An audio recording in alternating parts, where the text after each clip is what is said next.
Hello sir నమస్తే sir. నమస్తే, ఎవరండి? Sir high school HM sir sir కడుమూరు. అవునవును, ఎవరండి? సార్ నా పేరు భూమా వాడాల్సింది సార్. ఓకే సార్ స్కూల్లో ఏదో అన్నం సరిగా పిల్లలకు ఉడికి ఉడకక అన్నం బాగాలేదు అంటున్నారు సార్ బయట. ఎవరు అంటున్నారు? ఏం ఆ, లేదు. ఏం లేదా సార్? నేను నిన్న కూడా నేను ఉన్నాను. ఈరోజు ఏమంటే కొంచెం దెబ్బ తగిలి స్కూల్కి రాలేదు ఈరోజు. సార్ మొన్న ఒక 4 రోజుల కిందట 2 రోజులు బాగాలేదన్నారు సార్. లేదు, ఒక్కరోజే. ఆ రోజు ఏమైందంటే కింద సార్. కందిపప్పు సార్ కింద మాడిపోయింది. దాంతో వాళ్ళు చూసుకోకుండా అలాంటి విడిచినందుకు ఆ రోజు అరిచినాను.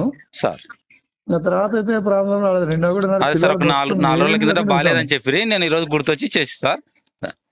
ఇప్పుడేం ప్రాబ్లం. ఆ రోజు ఏమైందంటే చెప్తున్నారు, కందిపప్పు వాళ్ళు చూసుకోవాలి బయట అది బియ్యం తెచ్చుకోవడానికి పోయినారు మంట పెట్టి.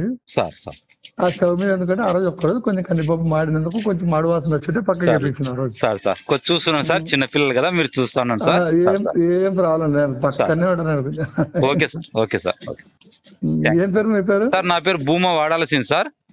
భూమా? భూమా వాడాల్సింది సార్. ఎక్కడ మీరు ఉండేది? సార్ కడుమూరులో ఉంటాను సార్. Okay sir